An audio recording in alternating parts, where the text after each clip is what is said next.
こんにちは、萌えです。今日のテーマは例え表現です。比喩表現と言ったりもします。今日は日本語の中でよく使われる何個分、なんとかみたいなどの表現について話していきたいと思います。日本の情報番組や広告でこのような言葉聞いたことありませんか？この公園は東京ドーム3個分の広さですとか、この土地は東京ドーム5個分ですとか。でも東京ドームってどれぐらいの広さか知っていますか？そもそも東京ドームを知っていますか？私は東京ドームを見たことがあります。でも何平方メートルと聞かれたら答えられません。それでも東京ドームは野球やコンサートの会場として使われることが多いので、東京ドーム何個分と言われるととにかく広いということはわかります。これってよく考えると不思議ですよね。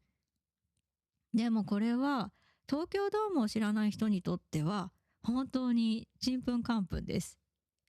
例えば外国の方が東京ドームって何となったら例えとして機能しませんよね。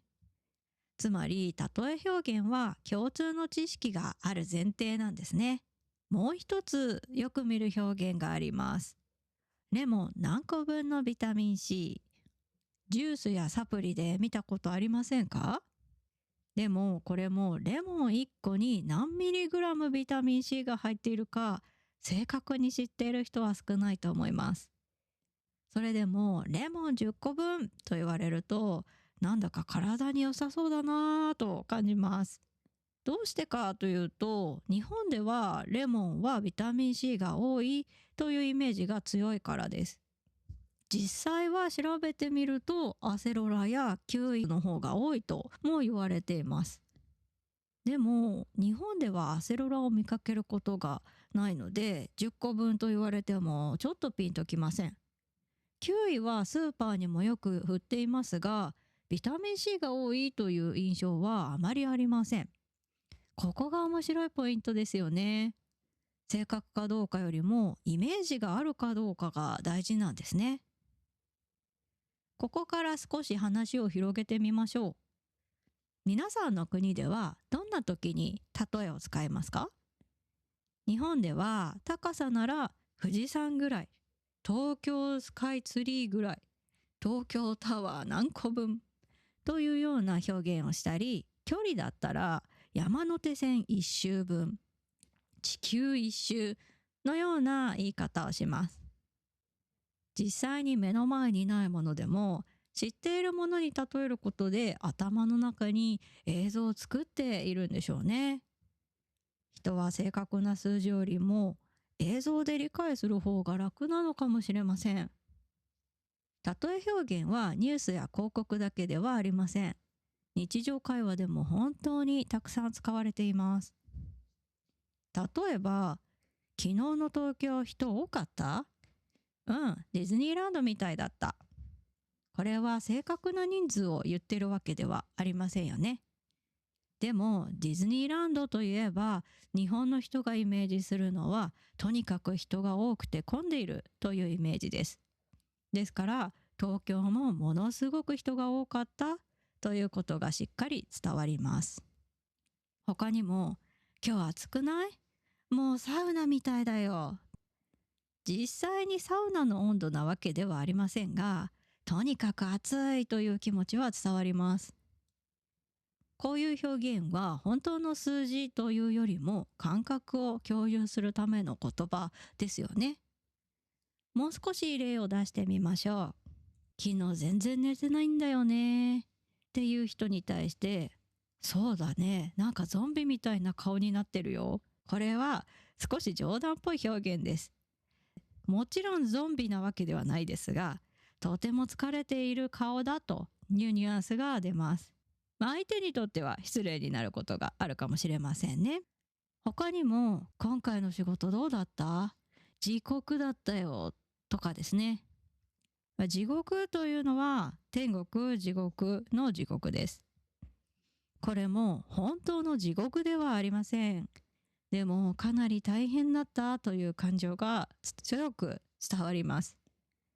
日本語ではこういう少し大げさな例えもよく使われます。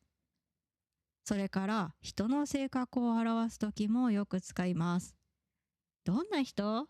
太陽みたいな人というと、温かいとか明るいとか元気みたいなイメージがみんな持っているイメージなので、そのようなイメージの人だというのが伝わります。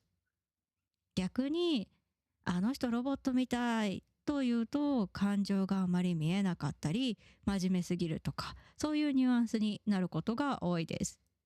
例え話は一言でたくさんの情報を伝えることができますね。ではここからは少し他の日本語表現も見ていきたいと思います。皆さん、うまい棒知ってますか？食べたことありますか？うまい棒というのは日本のお菓子で、とても安いお菓子として有名です。ですから何か商品の値段を見て、それうまい棒30本分じゃんというと、安いものがたくさん買えるよねということで、高すぎるという気持ちが伝わります。ここで大事なのは、もちろん正確な値段ではなく、安いものと比べているという感覚です。他にも、このランチ高いな、牛丼5杯食べられるよみたいな言い方もできます。こういう比べ方は日本人の中で共通の金銭感覚があるから通じるんですね。さらに感情を分かりやすくするためにも例えはよく使われます。